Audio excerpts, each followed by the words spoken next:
कोकटे साहेब, सभागृहात ज्या पद्धतीचा आपला एक व्हिडिओ व्हायरल झाला त्याच्यानंतर विरोधकांकडून सातत्यानं आपल्या राजीनाम्याची मागणी होतीये. आपलं या संपूर्ण प्रकरणावर काय स्पष्टीकरण? मला कल्पना आहे की तुम्ही या संदर्भात प्रश्न विचारणार आहात म्हणून. या बाबतीमध्ये मला एकच आपल्याला सांगायचं आहे की मी खरं म्हणजे हा इतका छोटा विषय आहे, हा विषय एवढा लांबला का हे मलाही कळलं नाही. मी याच्यावरती खुलासा या अगोदर केलेला आहे. खरं म्हणजे आपल्याला सगळ्यांना सांगितलं पाहिजे ऑनलाईन रम्मी काय प्रकार हे माहिती तरी आहे का आपल्याला? ऑनलाईन रम्मी खेळत असताना त्याला मोबाईल नंबर त्याला हे करावा लागतो, त्याला जॉईन करावा लागतो. वाटर तुमचं अकाउंट जे आहे बँकेचं ते अकाउंट पण त्याच्याबरोबर तुम्हाला संलग्नपणे राहावं लागतं. त्याच्याशिवाय तुम्हाला ऑनलाईन रम्मी खेळता येत नाही. आणि अशा प्रकारचं कुठलंही अकाउंट, कुठलाही मोबाईल नंबर, माझा मोबाईल नंबर 9763711177 नंबर आहे. माझे अकाउंट बँकेचे अकाउंट मी या ठिकाणी देणार आहे. आणि त्या दृष्टिकोनातून कुठेही चौकशी केली तर ज्या दिवसापासून ऑनलाईन रमी सुरू झाली आहे त्या दिवसापासून आज तागत 1 रुपयाची सुद्धा रमी मी या ठिकाणी खेळलेलो नाही. मला रमी खेळताच येत नाही. त्यामुळे अशा प्रकारचा आरोप तो एकदम बिनबुडाचा आहे, चुकीचा आहे. आणि त्यामुळे महाराष्ट्रामध्ये मोठ्या प्रमाणात या ठिकाणी माझी बदनामी झाली आहे. कारण नसताना ऑनलाईन रमीचा जो आरोप केला आहे, ज्या राजकीय नेत्यांनी जो आरोप केला आहे आणि ज्यांनी माझी बदनामी केली आहे त्या सर्वांना मी कोर्टात खेचल्याशिवाय राहणार नाही. पण मग नेमकं त्या दिवशी काय घडलं होतं, काय स्पष्टीकरण तुमचं? कारण तुम्ही त्याच्यात व्हिडिओ रमी खेळताना दिसताय, काय झालं? रमी नाहीच. मी सांगितलं की मी त्या दिवशी हाऊसमध्ये माझं काम होतं. 6 वाजता हाऊसचा टाइम होता, माझं लक्षवेधी होती. आणि मला माझ्या OSD कडनं किंवा कोणाकडनं जरी माहिती मागवायची असेल तर SMS करावा लागतो किंवा फोन करावा लागतो किंवा मग या ठिकाणी तिथं त्यांना मध्ये येता येत नाही. त्यामुळे मग त्यासाठी मला एक मोबाईल मी मागवला होता. मोबाईल उघडल्यानंतर त्याच्यावरती लगेच तो गेम आला. तो गेम पॉपअप होतो सारखे 5-5 जो 1-1 सेकंदाला ते गेम येत असतात. तो गेम मला तो स्काईप करता आला नाही, कारण तो मोबाईल नवीन होता माझ्या दृष्टिकोनातून. स्काईप कसं करायचं मला त्यात कळत नव्हतं. पण नंतर तो स्काईप केलेला आहे, पण स्काईप केलेला व्हिडिओ तुमच्यापर्यंत आलाच नाही किंवा तुम्ही दाखवलाच नाही. त्यामुळे तशा प्रकारचं ते जे गेम येतात वारंवार सारखे, तो काही एकच गेम येत नाही. आतापर्यंत मोबाईलवरती तुम्ही मोबाईल काढले तर 5G मध्ये आपण चाललोय. त्यामुळे मोबाईलमध्ये कुठलाही गेम पटकन लगेच पॉपअप होतात, पटकन पुढे येतात आणि स्काईप करावे लागतात. पण स्काईप पण ते 30 सेकंद होत नाही. आणि हा 18 सेकंदाचा फक्त व्हिडिओ आहे, जो जेव्हा मी फक्त मोबाईल उघडला आणि त्यातून त्याला स्काईप करण्यासाठी प्रयत्न करतो तर तेवढ्या वेळातला हा 10-15 सेकंदाचा फक्त व्हिडिओ त्यांनी शूट केला. आणि त्याच्यावरती आरोप प्रत्यारोप या ठिकाणी सुरू झाले. कारण नाही वास्तविक त्याच्यामध्ये काही संबंध नव्हता. आणि ते खेळण्याचा पूर्ण खेळ का दाखवला नाही त्यांनी? पूर्ण या ठिकाणी जर दाखवलं असतं तर आपल्या लक्षात आलं असतं मीडियाच्या आणि महाराष्ट्राच्या सुद्धा की अशा प्रकारचं काही त्याच्यामध्ये तथ्य नाही आहे. त्यामुळे माझ्या पत्राच्या आधारे आपण चौकशी करावी. जर मी ऑनलाईन रमी खेळत असेल आणि मी जर दोषी सापडलो तर नागपूरच्या अधिवेशनामध्ये उपमुख्यमंत्री किंवा मुख्यमंत्री दोघांपैकी कोणी एकाने निवेदन करावं. त्या क्षणाला न थांबता मंत्री आणि उपमुख्यमंत्री आणि मुख्यमंत्र्याला न भेटता राज्यपालाकडे जाऊन मी माझा राजीनामा सादर करेन. पण हा व्हिडिओ समोर कसा आला? नेमकं तुमच्या जवळचा कोणतरी हा व्हिडिओ काढला असावा अशी शक्यता? प्रश्न असा आहे की तो व्हिडिओ कुणी काढला त्याची मला त्याच्या खोलात मला जाण्याची काही आवश्यकता नाही. तो खोल सभापती महोदय त्या ठिकाणी चौकशी करतीलच, तो काही विषय नाही. परंतु त्याच्यामध्ये एवढं विशेष काही नव्हतं की ज्याच्यामुळे महाराष्ट्रातल्या शेतकऱ्यांचा भावना दुखवतील किंवा त्याच्यामुळे आता छावा संघटनेच्या काही पदाधिकाऱ्यांमध्ये भावना दुखवतील असं कुठल्याही प्रकारचं काहीही नव्हतं. काहीही असं वेडवाकडं केलेलं नाही.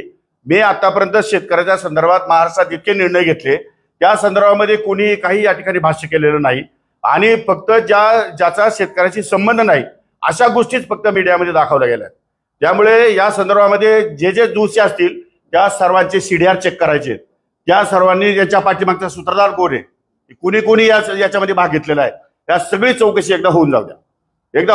वारंवार कृषी मंत्री म्हणून जे काय मीडियाच्या समोर आणलं जातं त्या संदर्भातली संपूर्ण चौकशी मुख्यमंत्री महोदयांनी करावी असं मी माझं स्वतःचं पत्र राज्यपाल, मुख्यमंत्री, उपमुख्यमंत्री, सभापती आणि अध्यक्ष या चौघांना देणार आहे. सातत्याने असं म्हणताय तुमचे जे वक्तव्य आहेत, मागच्या वेळी तुम्ही म्हटलं की ढेकळांचा पंचनामा करायचा का, किंवा त्याच्या आधी काही शेतकऱ्यांच्या संदर्भात तुमचं जे वक्तव्य होतं हे अंडरलाईन करून सांगितलेलं आहे की अशा पद्धतीचं वक्तव्य कृषी मंत्री का करतात?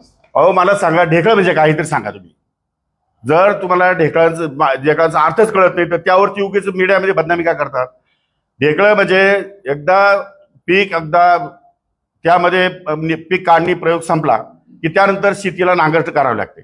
आणि नांगरट केल्यानंतर त्या नांगरटीमध्ये जर शेती पाण्याची बागायती असेल तर काही प्रमाणात मातीचे या ठिकाणी मोठे मोठे ढेपले या ठिकाणी बाहेर येतात, काही ठिकाणी माती बाहेर येते, काही ठिकाणी मुरूम येतो. डिपेंड्स अपॉन म्हणजे जशी शेती असेल तसं. आता ज्या शेतीमध्ये काहीच शक्य नाही, जी शेती पूर्णपणे हार्वेस्टिंग झालेलं आहे, त्या शेतीमध्ये पिकच उभे नाही, त्याचे पंचनामे कसे करायचे तुम्हीच सांगा मला. म्हणजे काय चुकीचं होतं, त्यात काय चुकीचं आहे? ज्या शेतामध्ये पिकच नाहीये. मी काय म्हटलंय की शेतीचे पंचनामे होत नाही, पंचनामे पिकाच्या नुकसानीचे होतात. त्यामुळे पिकाच्या नुकसानीमध्ये ज्या ज्या शेतकऱ्यांचं नुकसान झालंय त्या शेतकऱ्यांना त्या शेतकऱ्यांचे पंचनामे करण्याचे आदेश सन्माननीय कलेक्टर आणि सन्माननीय कृषी अधिकाऱ्यांना देण्यात आलेले आहे. पंचनामे आले की तो प्रस्ताव शासनाला जो ठेवू शकत नाही, परंतु पावसामुळे त्याचं पिकाचं नुकसान झालेलं आहे तर त्याची सुद्धा या ठिकाणी नुकसान भरपाई शासन करेल, अशा प्रकारची मी घोषणा त्या ठिकाणी केली होती. त्यामुळे जिथं माती आहे, ज्या जमिनीत काहीच नाहीये, त्या जमिनीचे पंचनामे कसे करायचे सांगा. किंवा महाराष्ट्रातल्या कुठल्याही किंवा या ठिकाणी कृषी संघटनेने मला फक्त समजून सांगावं की ढेकळाचे पंचनामे कसे करता येतील. ते जर मला समजून सांगितलं तर मी सांगेल ढेकळाचे पंचनामे करायला लावतो. प्रश्न असा, मी काय कोणाचा विनयभंग केलेला आहे? खड्डा कोणाचा आहे? हा महानगरपालिका तुम्ही आदेश दिले का? हा रस्ता MSRDCचा आहे का? हा BNCचा आहे का? हा MMRDAचा आहे का? म्हणजे अशा प्रकारे उपप्रश्न अनेक निर्माण होतात. आणि एवढं करून मग खाली प्रतिक्रिया देणारे काय लिहितात? प्रतिक्रिया म्हणतो हा दारूच पिलेला असेल, दुसरा म्हणतो नाही नाही सकाळची वेळ दिसते, हा सकाळी जातं. त्यामुळे आता ते स्किप करायला वेळ जातो ना तेवढा, तर स्किप करेपर्यंत मोबाईलचा इन्स्ट्रुमेंट माहिती नसल्यामुळे स्किप करेपर्यंत मला 10-15 मिनिटात काही घोषणा केल्या. माझ्या आतापर्यंतच्या कमीत कमी 52 GR निघालेत. इतक्या घोषणा केल्यात मी नवीन, इतके कामं कृषी खात्यामध्ये केलेत. महाराष्ट्राच्या कानाकोपऱ्यात जाऊन आलो मी, शेतावर जाऊन आलो, बांधावर जाऊन आलो, अनेक संशोधन केंद्रामध्ये गेलो. ज्या संशोधन केंद्रामध्ये सुविधा नाही त्यांना सुविधा देण्याचं मी या ठिकाणी प्रॉमिस केलं, आश्वासन दिलंय. आतापर्यंत एकही कृषी मंत्री एकाही संशोधन केंद्रावर गेलेला नाही.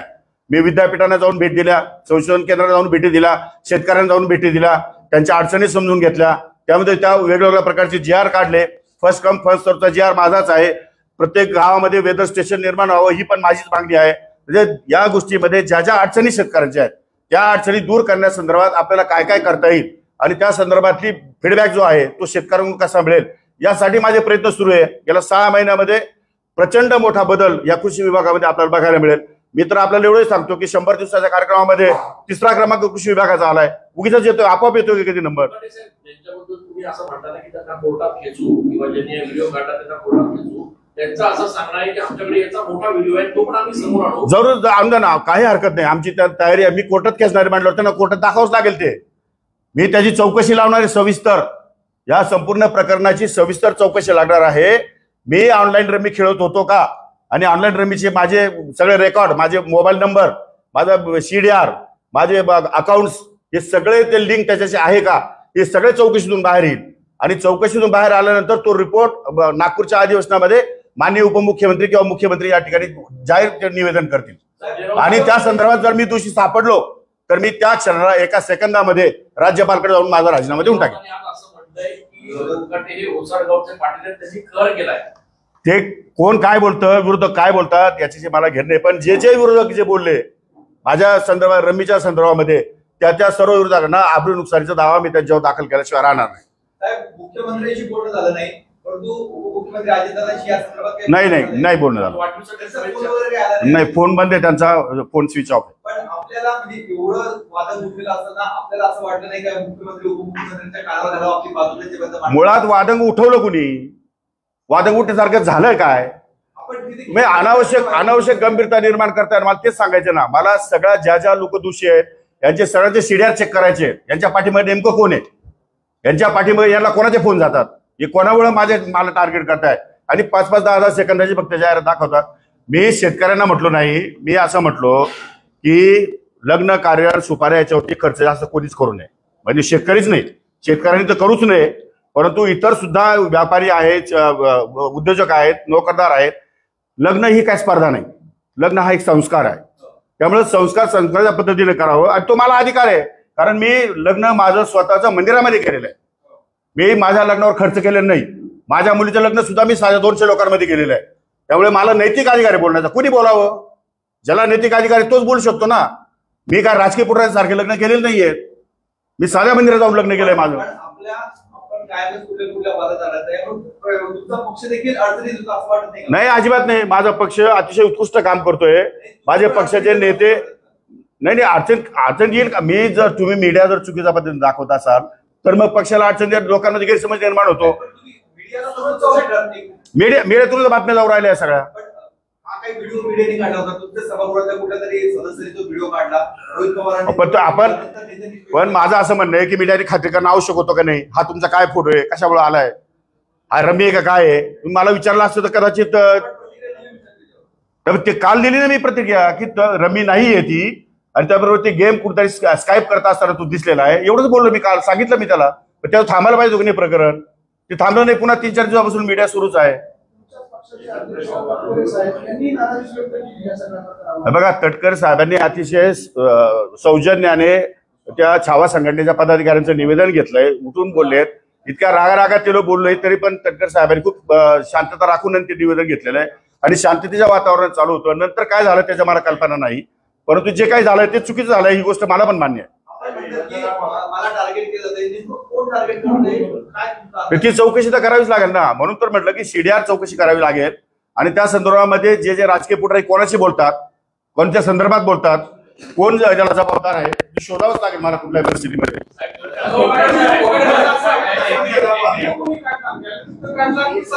ते नाही सांगता येणार मला. चौकशी जोपर्यंत करत नाही तोपर्यंत.